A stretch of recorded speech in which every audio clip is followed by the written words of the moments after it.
So ఇప్పుడున్న సిచ్యువేషన్‌లో దీన్ని వార్ అనుకోవచ్చా? ఒక రివెంజ్ అనుకోవచ్చా? వార్ కాదు, రివెంజ్ కాదు.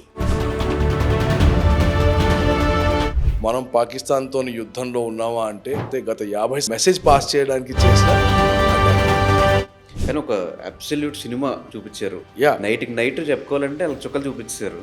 150 కిలోమీటర్లు వాడి భూభాగంలోకి చొరబడి వాడిని దెబ్బకొట్టొచ్చాం. అదే సార్ రీసెంట్ టైమ్స్‌లో చాలా సోషల్ మీడియాస్‌లో వైరల్ అవుతున్న థింగ్స్ ఏంటంటే విగ్రహాలని మన ఇండియన్ ముస్లిమే విరగ్గొట్టడం, పగలగొట్టడం, కాలుతో తన్నడాలు కరెక్ట్. ఇవంతా ప్లాన్ అంటున్నారా మీరు? మన సమాజాన్ని విచ్ఛిన్నం చేయడానికి ప్రత్యేకంగా తయారు చేసిన కంటెంట్ ఇది. పాకిస్తాన్ ఒక రోగ్ నేషన్ అని, ఇర్రెస్పాన్సిబుల్ నేషన్ అని.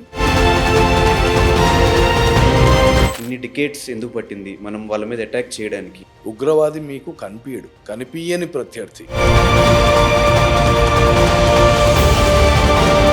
మొన్న ఇన్సిడెంట్ అయిన తర్వాత ఒక లెటర్ వాళ్ళు పాస్ చేశారు. అందులో ఎప్పుడు ఎక్కడ మేము అటాక్ చేస్తామో తెలియదు, యుద్ధం చేసి వాళ్ళు ఎట్లా చేయబోతున్నారు ఏంటి?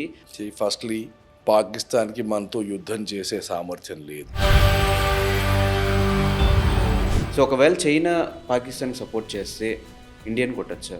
చైనా సహాయం ఒకవేళ పాకిస్తాన్కి లేకపోతే పాకిస్తాన్ ఈ దురాఘాతానికి తలపెట్టేదే కాదు.